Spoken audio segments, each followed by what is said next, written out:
So, I mean, winning is the objective. I'm sure you're happy about it, but kind of what are the overall thoughts in kind of a sloppy, Yeah. weird game? Tough day. I mean, tough weather. Not a great environment. You know what I mean?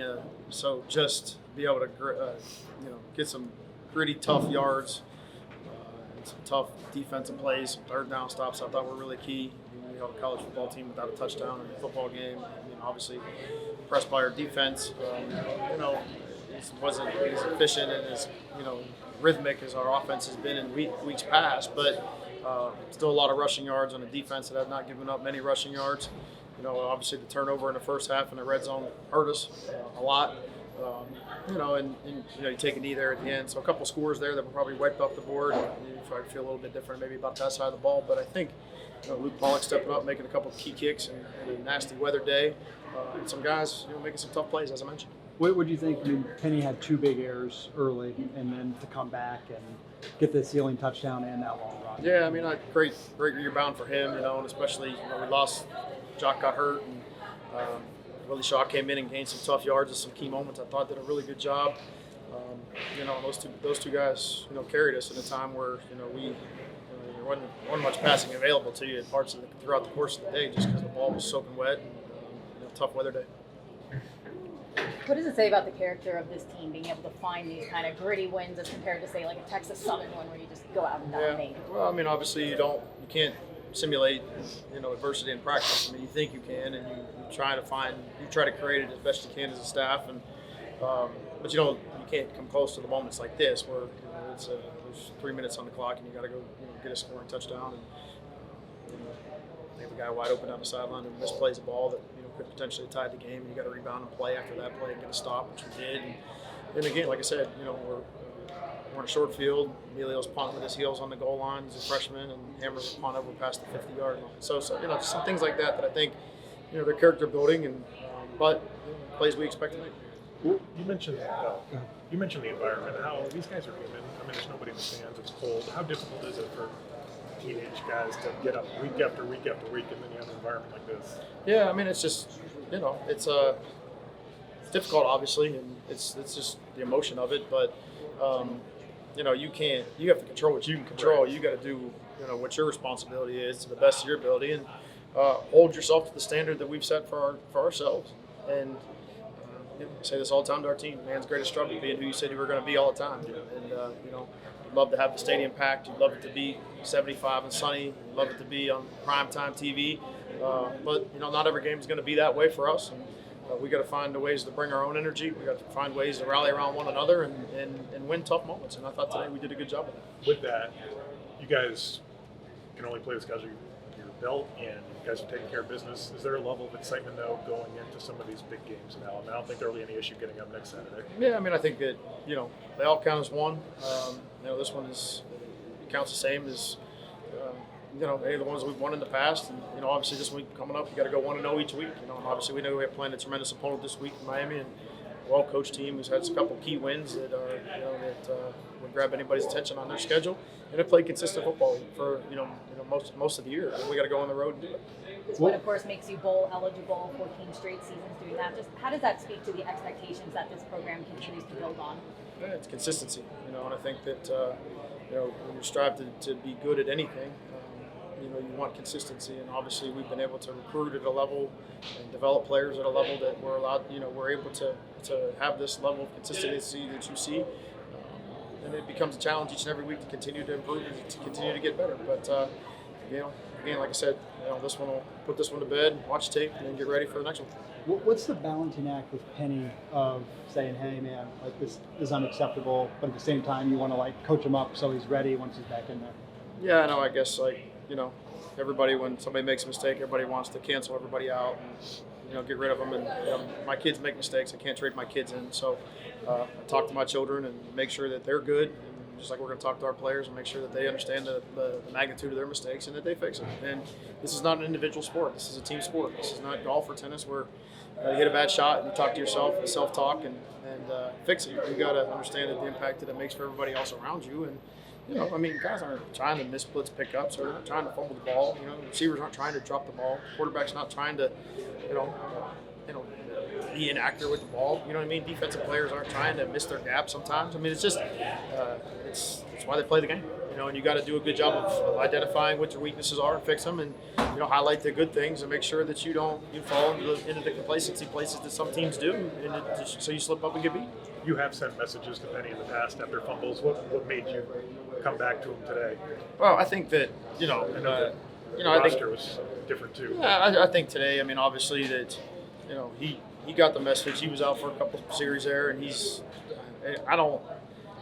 in a day like this, in a time like this, I mean, they're going to be hard rushing yards, and that's our best option when it comes to that. And you got to, I don't know, sometimes you got to ride the guys that got you here a little bit, but I didn't see a level of emotional distress on that guy that he was going to do it again. You know what I mean? He was buttoned up and understood what was going down and had that look on his face that, when you're ready to put me back in, I'm ready to make some plays for my team. And that was he able to do.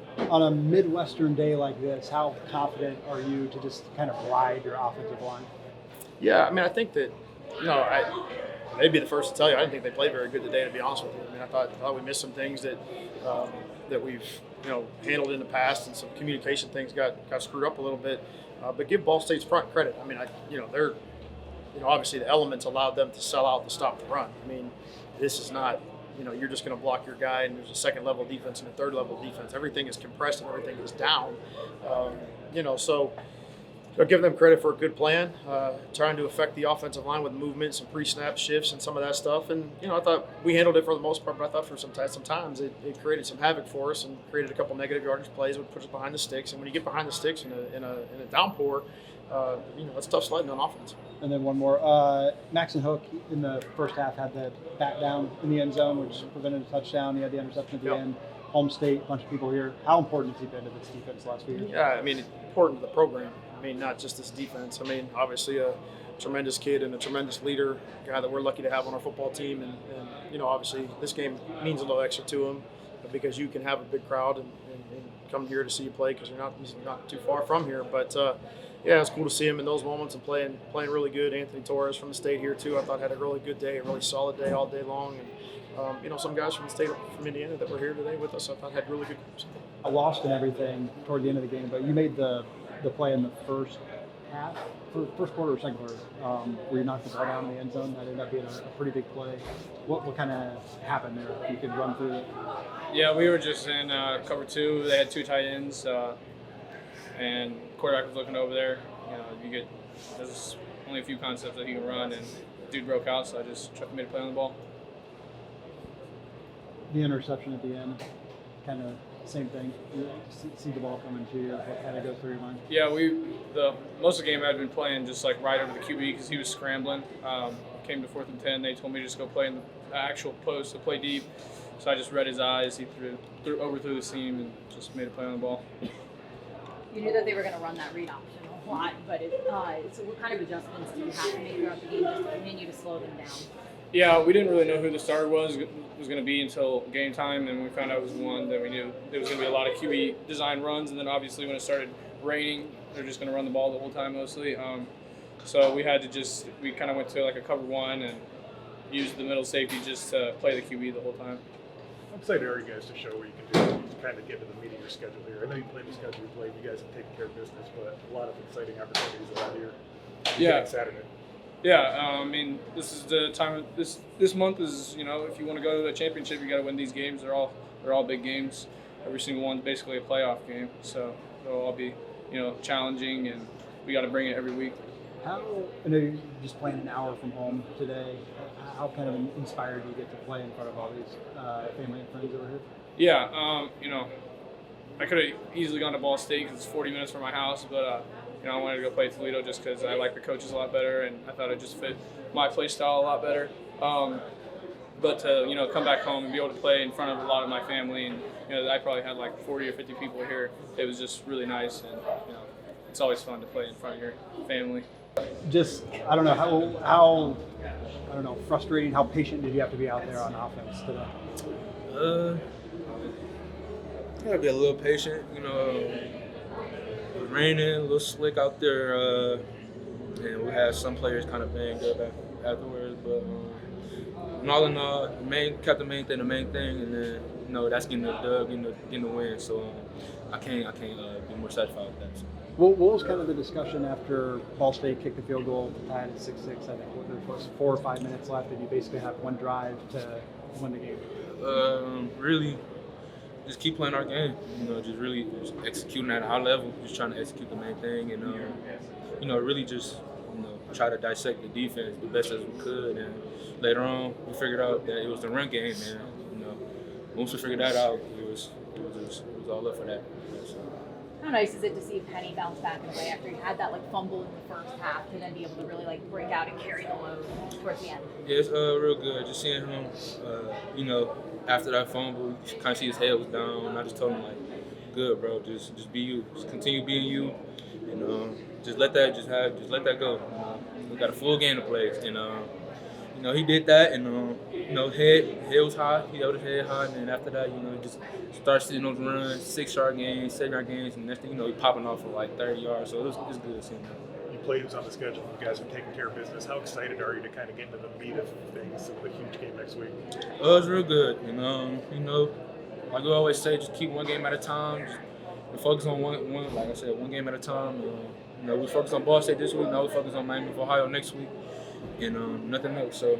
Kind of talk about the lows of your fumble and then the highs of redeeming yourself and scoring the game winner. Well, yeah, that was a low for me, and I knew it couldn't affect me. NIU game, my fumble it affected me in a big way, so I just knew to come back and bounce back and help the team. What before getting to all the great highs on that 4th and 1, where you bounced it outside and the coach was a little upset? Yeah. Did you make the wrong call there, or what were you kind of seeing? Well, they end up blitzing the whole defense, and I could have, me being as big as I am, I could have put my foot in the ground and got off the field. I didn't think it was. I didn't know it was that close. I really wasn't paying attention. I was just trying to get what I can get. But at the end of the day, I got to stick my foot in the ground and get that first down for the team. What does it say about the character of this team just to find a way to grind out a win in the elements that felt so defensively close as well? Yeah, we just gotta sharp up on the little things. We got away from it. The rain messes up a little bit, and it was just, we was just laxed, and we went in the locker room and got together, and we had to come out and fight. So always good to do that. You've kind of been the workhorse star on this team this year. What does it mean for them to coach the team, continue to have the confidence, keep going back to you in the second half there? Just like I said in the beginning, just putting that first foot forward and doing what we can do to help the team. Everybody everything is good. Got self stats, but at the end of the day, it's about the team. And coach do a good job and remind us of that and keeping us level-headed. Well, what's it like? You lost another fumble this year, and you got pulled from that game for a while today. Same thing. What's it like when you're on the sidelines after those fumbles, just kind of standing there by yourself? It's just let it soak in a little bit more. You get you even more mad. So just rallying up and just jumping up and down, getting yourself ready for the next play, next drive. I'm sorry. I saw you share a special moment with your positional coach after you scored that touchdown. Kind of just what was he saying to you that really kind of gave some extra positivity? Just, like I said, remember the little things, and he haven't given up on me, so I can't give up on him. So that's how it works. And the real meat of your schedule begins next week with a huge game. How excited are you guys to show yourself against the best teams here? We just ready to show what we can do. What I'm saying? Just put our team on notice. On the long run at the end of the game, you purposely went down. Is that okay? Yeah. I could have got it, but just stay in the field to play. It was a close game to the end, so I just happened to stay on the field, keep the offense on the field, so we get in the game.